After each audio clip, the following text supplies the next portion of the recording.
I am ready! GMA Weather, serbisyong totoo ng GMA News.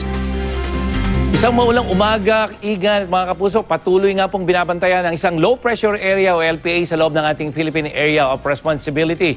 Namatan ito ng pag-asa sa layong 635 kilometers diyan sa may silangan ng Basco, Batanes at mababa pa rin ang tsansang maging isang bagyo itong LPA. At sa wind forecast ng Metro Weather, makikita natin na halos hindi aalis mga kapuso itong low pressure area na ito kahit hindi maging bagyo dito sa may northern part ng Philippine Area of Responsibility. Maliban kasi dyan, pinapalakas ng LPA na yan yung habagat at isa pang bagyo.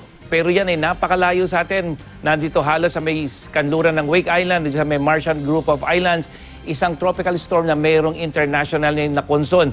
Yung pong nagpalakas ng habagat ng isang linggo, itong si Umais, halos nawala na. Kaya mga kapuso, makikita natin dito sa ating bansa, habagat ang magpapaulan sa malaking bahagi ng Luzon at dyan sa Visayas. At dahil dyan sa malakas na hangin habagat, masungit pa rin ang karagatang sakop naman ng western seaboard ng Central Luzon at lahat ng karagatan o seaboards ng Southern Luzon. Ayun po yan sa pag-asa, kaya delikado pa rin pumalaot ang mga maliliit na sasakyang pandagat. Ang aasahang ulan naman sa Luzon ngayong araw, maulan pa rin dito sa kanlurang bahagi ng Luzon, Ilocos Region, Cordillera, halos buong Central Luzon, maghapon yan mga kapuso at kumisan malalakas dyan sa may probinsya ng Bataan at Zambales.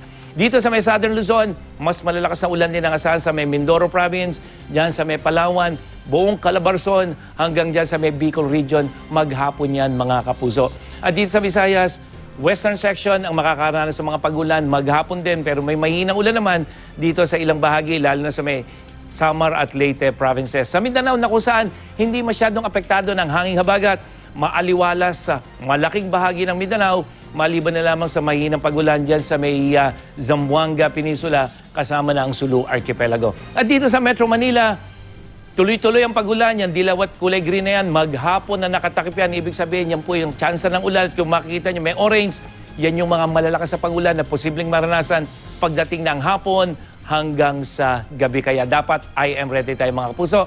Yan ang latest mula sa GMA Weather. Ako po si Nathaniel Cruz. Magplano para sigurado. I am ready. Serbisyong totoo ng GMA News.